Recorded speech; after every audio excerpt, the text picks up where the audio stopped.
देखेंगे class 10th के light reflection और रिफ्रैक्शन के कंप्लीट न्यूमेरिकल्स। इसमें एक चीज लिखी है, इससे बाहर कुछ नहीं आएगा। अगर आप ये वीडियो देख रहे होगे तो या तो आप लाइट वाला चैप्टर पूरा पढ़ चुके होगे और उसको न्यूमेरिकल की प्रैक्टिस के लिए देख रहे होगे, या फिर आपका कल पेपर होगा प्री बोर्ड का, बोर्ड का, आपको लग रहा होगा कि लाइट के न्यूमेरिकल भाई कब V- लेते हैं, कब U+ लेते हैं, ये आता ही नहीं, कैसे होगा। इस वीडियो के बाद आपके सारे डाउट, न्यूमेरिकल के सारे डाउट क्लियर हो जाएंगे। सिर्फ एक कंडीशन है, अगर ये वाली वीडियो नहीं देखी है, ये चैनल पे पड़ी है लाइट का 1 शॉट, अगर ये नहीं देखी तो फिर ये न्यूमेरिकल बिल्कुल समझ में नहीं आएगा।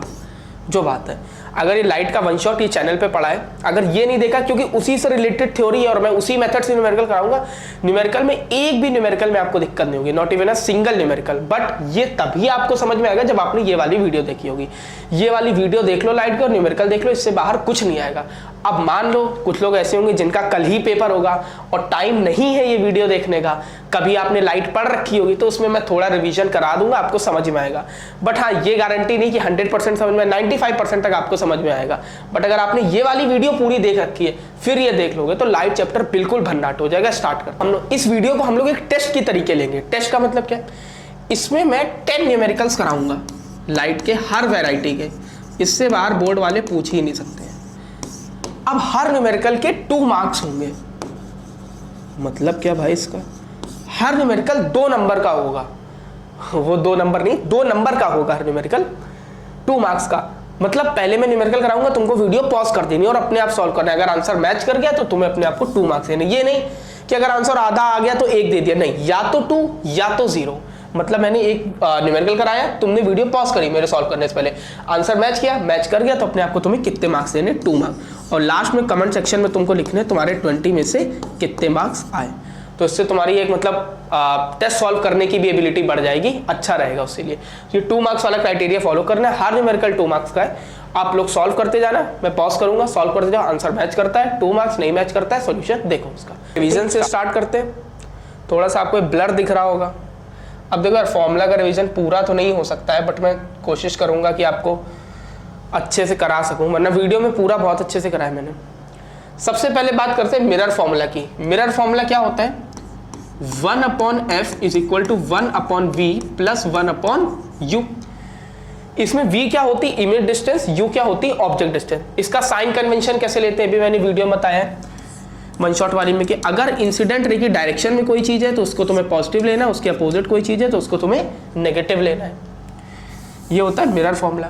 इसमें मैग्निफिकेशन क्या होता है, m = -v/u, या फिर मैग्निफिकेशन का फॉर्मूला होता है height of image upon height of object. ये हमेशा होता है, चाहे वो लेंस हो या वो मिरर हो, hi/ho हर जगह फॉर्मूला यूज होता है। और मिरर में स्पेसिफिकली m = -v/u यूज होता है। ठीक है, अब उसको और डिटेल में भाई अगर पढ़ना ना, बहुत डिटेल से मैंने समझाया 1 शॉट में। अब मान लो अगर m तुम्हारा 0 से 1 के बीच में है तो इमेज बनती है डिमिनिश्ड।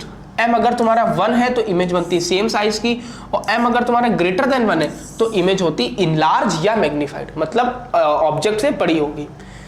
अब मान लो m तुम्हारा पॉजिटिव आ गया तो इमेज बनती है इरेक्ट, और m अगर तुम्हारा नेगेटिव आ गया तो इमेज बनती है तुम्हारी इन्वर्टेड। अब इसका मतलब क्या है, देखो ये दोनों चीजें, देखो यहां तक तो तुम वैल्यू निकाल लोगे, फिर जब वो पूछ रहा है नेचर क्या है तो वो यहां से निकलता है। जैसे मान लो अगर इमेज इरेक्ट बन रही तो वो पक्का वर्चुअल होगी,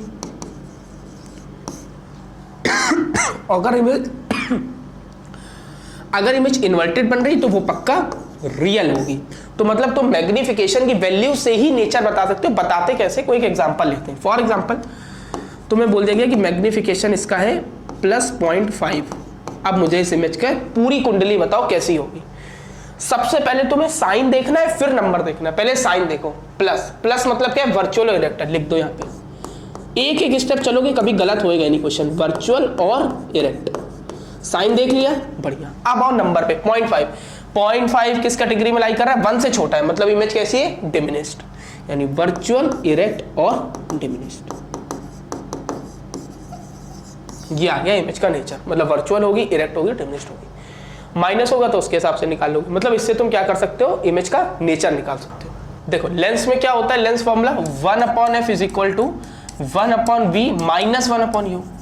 इसमें मैग्निफिकेशन होता है +v/u, या मैग्निफिकेशन इसका होता है height of image upon height of object. ये तो हमेशा होता है, बट इसमें मैग्निफिकेशन क्या हो जाता है, v बाई। उसको ऐसे याद कर लो, अगर लेंस फॉर्मूला में माइनस होता है तो मैग्निफिकेशन में प्लस होता है, मिरर फॉर्मूला में इधर प्लस होता है तो इधर माइनस होता है। और ये पूरा सेम क्राइटेरिया जैसे पिछली बार पढ़ा था। अब देखो रिफ्रैक्शन में हम लोगों ने क्या पढ़ा था, सबसे पहला फॉर्मूला पहले तो हम लोगों ने पढ़ा था स्नेल्स लॉ। सब रिवाइज कर रहे हैं, वीडियो में पूरा क्लियर है, बट देख लो एक बार तब भी। स्नेल्स लॉ, स्नेल्स लॉ क्या कहता है, मान लो एक तुम्हारा रेयरर मीडियम है, एक तुम्हारा डेंसर मीडियम है। यहां से लाइट गई, ऐसे बेंड हो गई, इसको बोल दिया एंगल I, इसको बोल दिया एंगल R, इसका रिफ्रैक्टिव इंडेक्स है μ1, इसका रिफ्रैक्टिव इंडेक्स है μ2। तो स्नेल्स लॉ पता है क्या कहता है, वैसे ना याद रखो, जैसे मैं बता रहा हूं वैसे देखो, μ1 sin I is equal to μ2 sin R, μ2 sin R, ये होता है स्नेल्स लॉ। मतलब जहां का रिफ्रैक्टिव इंडेक्स वहीं का angle, μ1 sin I is equal to μ2 sin R, ये होता है रिफ्रैक्टिव इंडेक्स स्नेल्स लॉ। मतलब जहां का रिफ्रैक्टिव इंडेक्स लोगे वहीं का एंगल लोगे, जहां का रिफ्रैक्टिव इंडेक्स लोगे वहीं का एंगल लोगे, और ये चीज क्या होती है, कांस्टेंट। ये क्या होता है, कांस्टेंट। अब बात कर लेते हैं रिफ्रैक्टिव इंडेक्स की। कहीं लिखा हो μ12, मतलब refractive index of one with medium two, with respect to medium two, तो ये क्या होता है μ1 अपॉन μ2। अब जो इसके बाद फॉर्मूला लिखने जा रहे हैं वो बहुत यूजफुल है, बोर्ड में इसी से ही क्वेश्चन पूछा जाता है, अगर रिफ्रैक्टिव इंडेक्स से पूछा है। जो μ1 अपॉन μ2 होता है वो बराबर होता है c अपॉन v के। c क्या होती है, speed of light, v velocity of light in that medium. अब देखो μ1 अपॉन μ2, मतलब इसका मतलब क्या हुआ, ये क्या लिखा है μ12, ये इनवर्सली प्रोपोर्शनल है v के, मतलब ये किसके बराबर हो जाएगा, μ1 अपॉन μ2 v2 अपॉन v1 के। सारे फॉर्म देख लो किस फॉर्म से यूज कर सकते हो, μ1 अपॉन μ2 बराबर हो गया v2 अपॉन v1 के। अब v is equal to f lambda होता है, तो ये बराबर हो गया λ2 अपॉन λ1 के। मतलब ये वाला जो फॉर्म है इसी चारों में से, मतलब 1 2 3 4 इसी चारों में से घुमा के तुमसे कुछ ना कुछ पूछेगा, निकाल लो, ये याद रखना तुम्हें।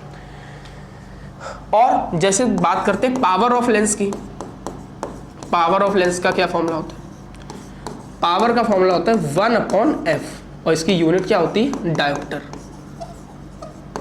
हमेशा f किस में होना चाहिए, मीटर्स में। अगर f मीटर में नहीं है तो क्या करोगे, पावर को लिख दोगे तुम 100 अपॉन f, तब f तुम्हारा कितना होना चाहिए, सेंटीमीटर में, पर तब भी पावर किस में आएगी, डायोप्टर में। कोई तुमसे पूछ ले कि नेट पावर का फॉर्मूला बताओ, तो नेट पावर क्या होगी, जितने लेंस लगे उनकी पावर जोड़ दो, P1 plus P2 plus P3 up to जितने भी लगे। पर ये क्या साइन के साथ रखोगे, P1 P2 P3 किसके साथ, साइन के साथ। ऐसे ही तुमसे कोई पूछता है इक्विवेलेंट फोकल लेंथ का फॉर्मूला, तो क्या यूज करोगे, 1 upon f equivalent is equal to 1 upon f1 plus 1 upon f2 plus 1 upon f3 up to so, जैसे यूज कर लो। क्लियर, बस इतना जितने हम लोगों ने पहले फॉर्मूलेस पढ़े हैं। अभी तुम लोगों को कुछ नहीं समझ में आए होंगे, कुछ लोगों को नहीं समझ में आएंगे, कुछ लोगों को पूरा समझ में आ गया हो। अगर नहीं समझ में आए तो एक बार वीडियो जाके देख लो, पूरी क्लियर हो जाएगा। फिर उसके बाद उसमें ना कुछ को समझ में आ गए तो अब हम लोग न्यूमेरिकल पे चलते हैं। अब स्टार्ट करते हैं न्यूमेरिकल। पहला न्यूमेरिकल क्या है, an object is kept at a distance of 100 centimetre from a lens of power -4 dioptre, calculate the image distance. ठीक है, सबसे पहला काम सुंदर डायग्राम, एक डायग्राम बनाओ उसमें पावर है 4 डायोप्टर, सॉरी -4 डायोप्टर, मतलब लेंस कैसा है, कॉनकेव लेंस। अभी जिन लोगों ने पढ़ा है लाइट तो पता होगा क्यों, अगर focal length power negative, focal length negative मतलब कैसे, कॉनकेव लेंस। और ऑब्जेक्ट कहां पे रखा गया, at a distance of 100 centimetre, यानी यहां पे कहीं ऑब्जेक्ट रखा गया है तो u की वैल्यू है -100 सेंटीमीटर। कोई सोचेगा माइनस कैसे है, भाई इंसिडेंट रे की डायरेक्शन ये है, इधर से नापोगे इसलिए क्या है माइनस। आगे पावर है -4 डायोप्टर, यानी 1 अपॉन f की वैल्यू है -4 डायोप्टर। पावर कितनी है, -4 डायोप्टर, यानी 1 अपॉन f की वैल्यू कितनी, -4 डायोप्टर। तो f की वैल्यू कितनी हो गई, -1 अपॉन 4 डायोप्टर। पर ये किस में आया, मीटर में आया, क्योंकि मीटर में होता है ना, सेंटीमीटर में करने के लिए क्या करेंगे हम लोग, 100 से मल्टीप्लाई, यानी फोकल लेंथ आ गई तुम्हारी -25 सेंटीमीटर, और u तुम्हारा कितना था, -100 सेंटीमीटर। अब तुम्हें निकालना क्या है, v निकालना है। तो अब तुम्हारे पास f है, तुम्हारे पास u है, तुम्हें निकालना है v, किसका यूज करोगे, लेंस फॉर्मूले का। Means 1/f is equal to 1/v minus 1/u, value रख दो। 1/-25 is equal to 1/v minus 1/u है तो 1/-100, तो minus 1/25 is equal to 1/v plus 1/100, तो 1/v is equal to minus 1/100 minus 1/25, 4 से इधर मल्टीप्लाई कर दो तो ये हो जाएगा माइनस 4/100,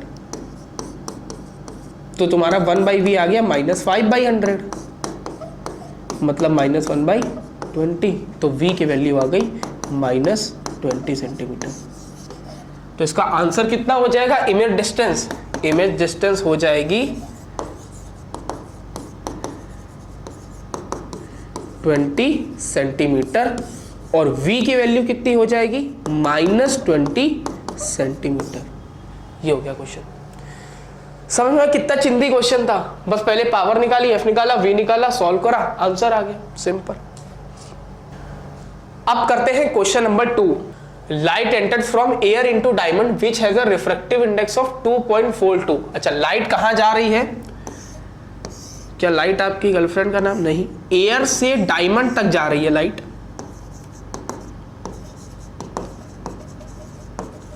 जहां पे डायमंड का रिफ्रैक्टिव इंडेक्स दिया गया है 2.42, ठीक है। Calculate the speed of light in diamond, मतलब तुम्हें स्पीड ऑफ लाइट किस में पूछी गई है? डायमंड में पूछी गई है, ठीक है भाई। स्पीड ऑफ लाइट डायमंड में पूछी गई है और स्पीड ऑफ लाइट एयर में कितनी दी गई? ये 3 × 10⁸ है। स्पीड ऑफ लाइट दी गई है 3 × 10⁸ मीटर पर सेकेंड। देखो, मतलब तुम्हें रिफ्रैक्टिव इंडेक्स दिया गया है, तुमको स्पीड ऑफ लाइट पूछी गई डायमंड में। अभी हम लोगों ने एक फॉर्मूला पढ़ा था कि म्यू का फॉर्मूला होता है c/v। तो अब हम लोग बात किसकी कर रहे हैं? म्यू ऑफ डायमंड की। तो c तो सेम रहेगी ना, वैक्यूम में एयर की स्पीड तो कांस्टेंट रहेगी, अपॉन किससे कर देंगे? वेलोसिटी ऑफ डायमंड से। बस रख दो वैल्यू। म्यू कितना है? 2.42। ये है तुम्हारा 3 × 10⁸ upon velocity of diamond. Cross multiply करोगे तो वेलोसिटी ऑफ डायमंड कितनी आ जाएगी? 3 × 10⁸ अपॉन 2.42। 3 देखो, velocity of diamond into 2.42 is equal to 3 × 10⁸, तो 3 × 10⁸ अपॉन 2.42 कर लो, आंसर आ जाएगा।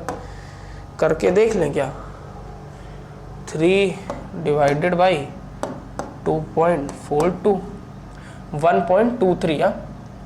हाँ, 3 डिवाइडेड बाई 2.42 कितना आ रहा है? 1.23। तो मतलब वेलोसिटी ऑफ डायमंड कितनी आ गई? 1.23 × 10⁸ मीटर पर सेकेंड। ये वेलोसिटी ऑफ डायमंड नहीं, velocity of light in diamond, मतलब जो लाइट की स्पीड है डायमंड में वो कितनी हो जाएगी? 1.23 × 10⁸ मीटर पर सेकेंड। देखो, वैक्यूम में ज्यादा थी पर डायमंड में क्या हो गई? कम हो गई। ये नोट कर लो। अब देखते हैं तीसरा क्वेश्चन, क्या बोला गया? The absolute refractive index of glass and water are 4/3 and 3/2। अच्छा, ग्लास का रिफ्रैक्टिव इंडेक्स है 4/3 एंड वाटर का रिफ्रैक्टिव इंडेक्स है 3/2, ठीक है, कोई चिंता नहीं, आगे बढ़ते।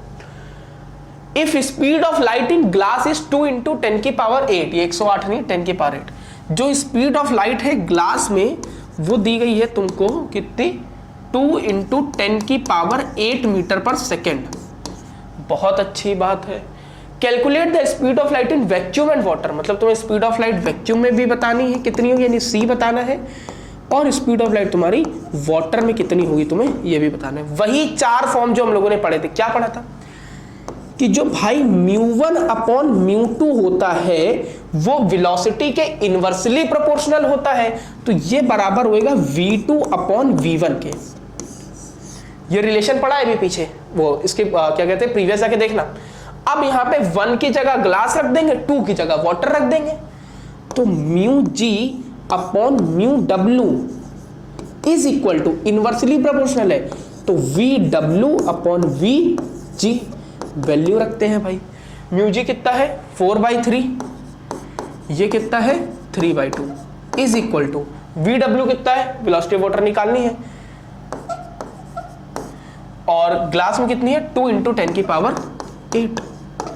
तो ये हो गया 8/9, ऊपर जाएगा तो कितना हो जाएगा 8/9, और VW अपॉन 2 × 10⁸, यानी 16 × 10⁸ is equal to 9 times of VW। तो VW कितना आ गया तुम्हारा 16 × 10⁸ अपॉन 9। देखो mu G upon mu W कितना होगा, तुम्हें निकालना क्या था, speed of light in vacuum water, तो VW/VG, तो 4/3 रखा, 3/2 रखा, तो ये हो गया 8/9, 8/9 equal to VW upon 2 × 10⁸, cross multiply 16 × 10⁸ equal to 9 VW, तो VW क्या होगा 16 × 10⁸ अपॉन 9। जल्दी से कर लेते हैं कितना आएगा। कैलकुलेटर का क्यों यूज कर रहे हैं, इसलिए कि आंसर ना गलत हो। 16/9 1.7 आ रहा है, मतलब इसका आंसर कितना आ गया 1.77 × 10⁸ मीटर पर सेकेंड। यानी velocity of light in water कितनी होगी 1.77 × 10⁸ मीटर पर सेकेंड। और speed of light of vacuum में तो सबको पता ही होता है कितना होता है 3 × 10⁸ मीटर पर सेकेंड। दोनों आंसर आ गए। क्लियर। अब आते हैं क्वेश्चन पे। थोड़ा सा फोटो नहीं दिखाई पड़ेगी, ये है केस स्टडी बेस्ड क्वेश्चन, थोड़े नए फॉर्मेट का, ये भी करेंगे, सारी वेराइटीज करेंगे। वाइल शिपिंग, भैया शिपिंग वो फ्लिपकार्ट वाला शिपिंग नहीं है, शिपिंग है, चूस छोड़ो। While sipping some lemonade with a straw, अच्छा मतलब भाई नींबू का जूस बोलते हैं, शिकंजी जो हम लोग 20 रुपए वाले पीते हैं, उसी को इन्होंने थोड़ा सा फैंसी बनाने के लिए लेमनेड बोल दिया। While sipping some lemonade with a straw, Ronit observed that the straw looked bent. अच्छा ये bend है भाई, नहीं हम ही गवा रहे, मैंने पीपीटी बनाई। Straw looked bent when seen from the side. अच्छा उसने देखा जब वो लेमनेड से वो मतलब स्ट्रॉ से पी रहा था जूस, तो उसको जो स्ट्रॉ है वो थोड़ी सी बेंड दिखाई पड़ी। क्यों दिखाई पड़ी, रिफ्रैक्शन की वजह से। He could guess that it was due to the bending of light or refraction. बिल्कुल सही गैस करा उसने। The figure shows a rays of light as it travel from medium A to medium B. The refractive index of medium B with medium A, यानी mu B ए पूछा गया है, कितना होगा। अभी तुम लोगों को फिगर नहीं दिख रहा होगा, मैं फिगर अच्छे से बना देता हूं इसका। क्या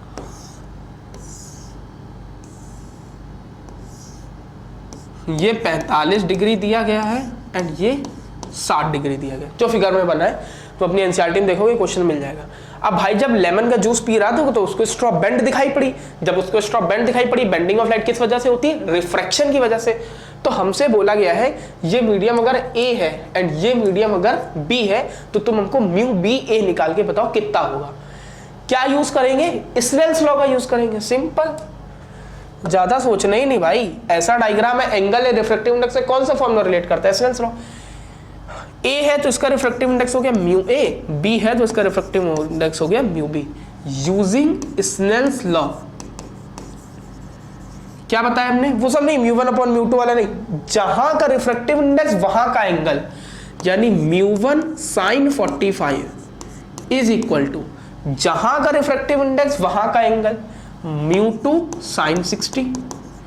हम यहां 1 की जगह a कर लो, μa sin 45 is equal to mu B sine 60, value डालो, म्यू ए साइन 45 1/√2 साइन 60 √3/2, तो mu A upon mu B कितना हो जाएगा √3/2, 1/√2 है, ये चला जाएगा किस में, मल्टीप्लाई में, तो ये कैंसिल हो गया इधर से, तो यहाँ बचेगा सिर्फ √2। इतनी तो भाई पता होगा यार कैलकुलेशन। तो mu A upon mu B आ गया √3/√2। अब इसको जरा कैलकुलेट कर लें, या यहीं पे तुम आंसर छोड़ दोगे तब भी काम तुम्हारा हो जाएगा। भगवान ने फैसिलिटी दी है तो यूज कर ले रहे हैं। √3 डिवाइडेड बाई √2, 1.22 आ रहा है, तो इसका आंसर आ जाएगा 1.22। Clear. Refractive index of B with respect to A पूछा तो √2/√3 कर दोगे, इसका आंसर कितना आ गया 1/22। लेंस है जिसकी फोकल लेंथ है 20 सेंटीमीटर, और स्लाइड जो है वो place upside down 21 centimetre from the lens, मतलब जो u है वो कितना है -21 सेंटीमीटर। पूछा गया है how far away should the screen be place from the slide projector so that the slide is focal, मतलब v पूछा गया है। Simple lens formula 1/f is equal to 1/v minus 1/u, 1/20 is equal to 1/v, और ये minus of 1/-21, so 1/20 is equal to 1/v plus 1/21। तो ये आ गया तुम्हारा 1/v is equal to 1/20 minus 1/21। अब इसको करना है तुम्हें सॉल्व। तो 20 21 का एलसीएम 20 इंटू 21, इधर है 21, इधर आया 20। So 1/v is equal to 1/20 into 21। So v is equal to कितना आ जाएगा 20 इंटू 21, यानी कितना आ गया तुम्हारा आंसर 0 2 0 2 420, यानी v कितना आ गया तुम्हारा 20 इंटू 21, यानी v आ गया तुम्हारा 420 सेंटीमीटर। ये इसका आंसर आ गया। क्लियर? तो अब देखते हैं दूसरा क्वेश्चन। इसमें क्या कह रहे हैं, एक 4.5 सेंटीमीटर की निडल है, मतलब हाइट ऑफ ऑब्जेक्ट उसने तुम्हें दे दी 4.5 सेंटीमीटर। बहुत बढ़िया। इस place 12 centimetre away from a convex mirror, यानी u की वैल्यू कितनी दी गई है -12 सेंटीमीटर, और focal length 15 centimetre. Convex mirror की फोकल लेंथ दी गई तुम्हें 15 सेंटीमीटर।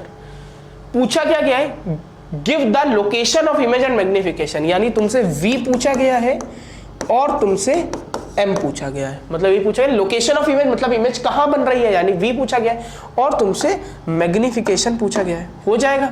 सबसे पहले हम लोग कौन सा फॉर्मूला लगाएंगे, लेंस फॉर्मूला लगाते हैं। 1/f is equal to 1/v, अच्छा लेंस फॉर्मूला मिरर फॉर्मूला क्योंकि मिरर है, plus 1/u। So 1/15 is equal to 1/v निकालना है तुम्हें, एंड u कितना है 1/12।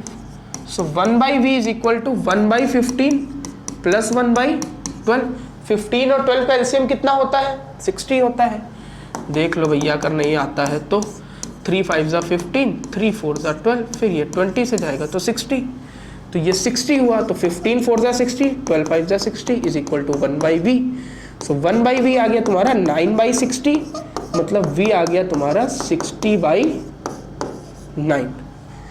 एग्जैक्ट आंसर अगर तुम्हें इसका देखना है तो 60 डिवाइडेड बाई 9 कर लो, 6.66, यानी v तुम्हारा आ गया 6.66 सेंटीमीटर।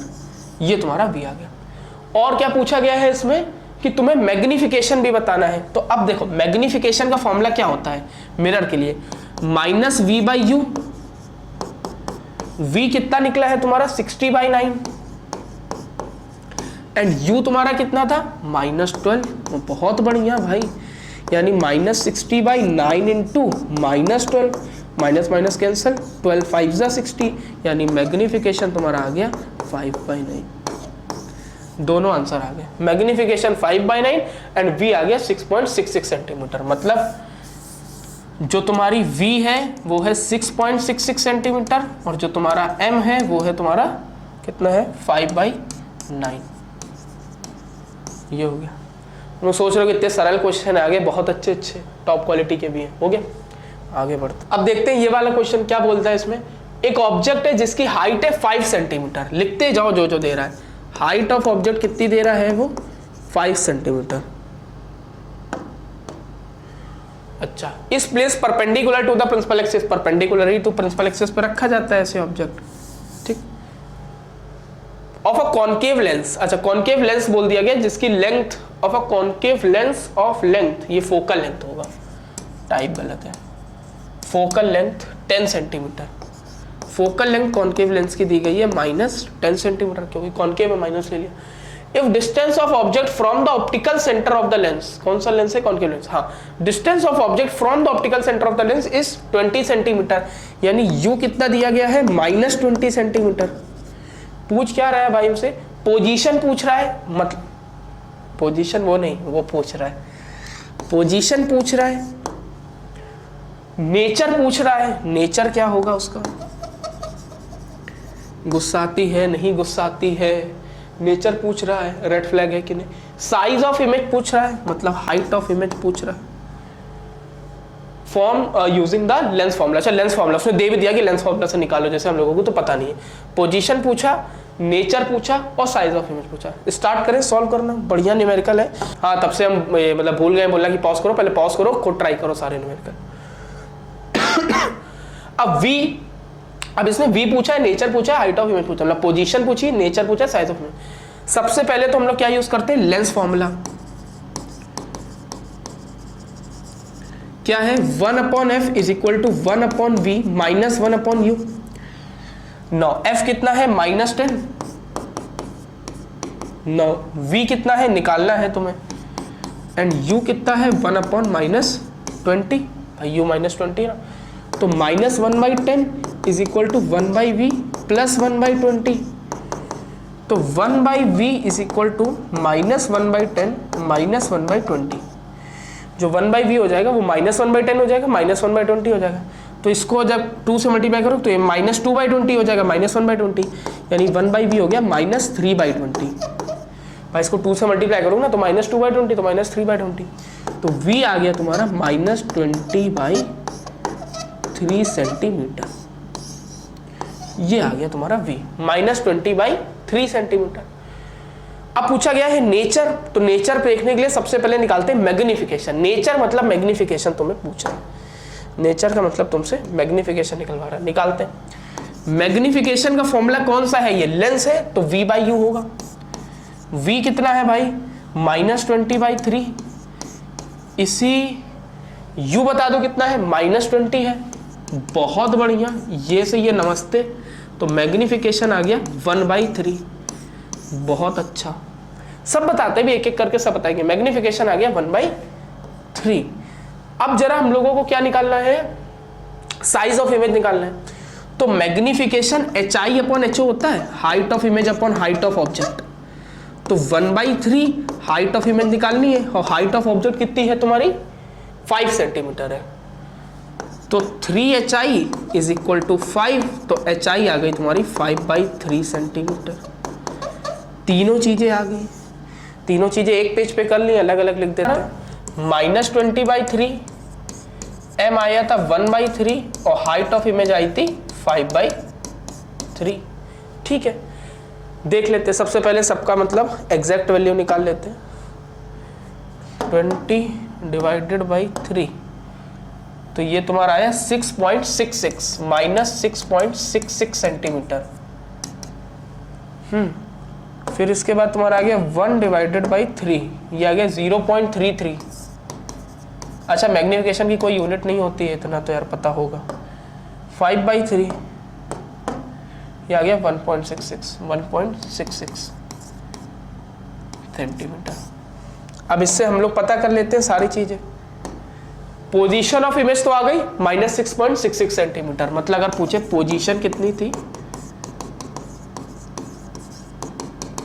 पोजीशन ऑफ इमेज कहाँ पे थी, 6.66 सेंटीमीटर फ्रॉम द मिरर। अब आया मैग्निफिकेशन से नेचर बताते, कैसे मैंने बोला था, देखो उसको घूरना है, इसके आगे कौन सा साइन लगा है, कुछ नहीं, मतलब प्लस। चलो प्लस है तो एक चीज अपने आप लिख दो, वर्चुअल होगी और इरेक्ट होगी। लिख दिया सर, वर्चुअल होगी कि इरेक्ट होगी। अब देखो 1 से छोटा है मतलब डिमिनिश्ड है, लो नेचर आ गया। सोचना ही नहीं, ज्यादा सोचना है ही नहीं, फॉर्मूला याद है, क्वेश्चन खटखट देखा, प्लस है, वर्चुअल इरेक्ट आंखें बन के देख करके लिख दिया। 0.33, 1 से कम है, डिमिनिश्ड। हाइट ऑफ इमेज कितनी आई तुम्हारी, हाइट ऑफ इमेज कितनी आ गई, 1.66 सेंटीमीटर। ये तीनों तुम्हारे आंसर, ठीक है। Position of image, virtual erect, diminished, height of image. अब देखो ये क्वेश्चन नंबर 9 है, इसको हम लोग छोड़ते हैं होमवर्क के लिए। लेमारी कर रहे हो आप, नहीं भाई होमवर्क के लिए, कुछ तुम लोग भी तो करो घर पे। 10th वाला मैं होमवर्क के लिए इसलिए नहीं छोड़ रहा हूँ, थोड़ा नया टाइप है तो वो करा देते हैं। ये बिल्कुल सेम वैसे यार, जितना 1/f 1/v 1/u लगाते हैं ना, सेम है। तो ये होमवर्क में ट्राई कर रहे हैं, इसका आंसर कमेंट बॉक्स में दे। तो अब बात करते हैं क्वेश्चन नंबर 10 की, लास्ट क्वेश्चन। क्या बोला गया, 2 लेंसेज हैं जिनकी पावर है +2 डायोप्टर एंड -4 डायोप्टर, यानी P1 कितना है 2 डायोप्टर एंड P2 कितना है, 2 लेंसेज की पावर है 2 डायोप्टर एंड -4 डायोप्टर। ठीक है, What is the nature and focal length of each lens? पहले तो पूछा है हर लेंस की फोकल लेंथ बता दो, नेचर बता दो। देखो नेचर बताना है, 2 डायोप्टर है यानी पॉजिटिव है, पॉजिटिव है तो लेंस तो साफ साफ लग रहा है कॉन्वेक्स लेंस है। Power negative, focal length negative, कैसा लेंस है, कॉनकेव लेंस है। अब तुमसे क्या पूछ रहा है, to lenses power, what is the nature and focal length of each lens. तो देखो P1 क्या होता है 1/f है 2 डायोप्टर, f कितना हो गया फिर 1/2 डायोप्टर, या मीटर में 100 से मल्टीप्लाई कर दोगे तो f1 कितनी आ गई 50 सेंटीमीटर। यानी पहले की फोकल लेंथ भी तुमने निकाल ली, कितनी आ गई भाई 50 सेंटीमीटर। ऐसे ही दूसरे के लिए काम कर दो, P2 कितना है -4 dioptre is equal to 1/f, f आ गया -1/4, f 1/f है ना, तो -1/4 100 से मल्टीप्लाई करना होगा क्योंकि मीटर में है, तो ये कितना आ गया -25 सेंटीमीटर। यानी f2 तुम्हारा कितना आ गया -25 सेंटीमीटर। ठीक है, What will be the combined focal length if they are kept in contact? अब मतलब हमसे बोला गया इन दोनों लेंस को हमने कांटेक्ट में रख दिया, मतलब चिपका के रख दिया है। जैसे मान लो एक ऐसे ही कॉन्वेक्स लेंस रख दिया था और फिर ऐसे ही एक कॉनकेव लेंस रख दिया, इन दोनों को ऐसे चिपका के रख दिया। तो बताओ इनकी नेट फोकल लेंथ क्या होगी? तो उसका फॉर्मूला क्या होता है 1/f equivalent is equal to 1/f1 plus 1/f2। इसको हम लोग f1 कह दे रहे हैं, इसको हम लोग f2 कह दे रहे हैं। तो 1/f1 मीन्स 1/50 और 1/f2 यानी -1/25 साइन के साथ रखना। ये हो गया -2/50, तो 1/50 यार इसको क्या लिख दोगे तुम 2/50 हो गया ना, 2 से मल्टीप्लाई डिवाइड करोगे, सॉरी 2 से न्यूमरेटर डिनोमिनेटर मल्टीप्लाई करो तो 1/50 माइनस 2/50 माइनस 1/50, ये है 1/f इक्विवेलेंट, यानी f इक्विवेलेंट कितना हो गया -50 सेंटीमीटर। ये आंसर आ गया। f1 है 50, f2 है -25 एंड f इक्विवेलेंट है -50 सेंटीमीटर। तो धन्यवाद, आप यहाँ तक आए, सारे न्यूमेरिकल आपने देखे। इससे बाहर एक भी न्यूमेरिकल नहीं आएगा, सारी वैरायटीज कवर है। आप अपने मार्क्स कमेंट करना भाई कितने आए, अगर यार 20 में 15 के ऊपर आ रहे हैं तो सही पे हो तुम लोग। 9th वाला क्वेश्चन आपके होमवर्क के लिए, वो घर पे ट्राई करना, ठीक है। आगे आने वीडियो में हम लोग इलेक्ट्रिसिटी के भी न्यूमेरिकल देखेंगे। पूरी 10th बोर्ड की फिजिक्स की जिम्मेदारी मेरे ऊपर छोड़ दो, सारा कंटेंट इस पर मिलेगा, सारा। धन्यवाद।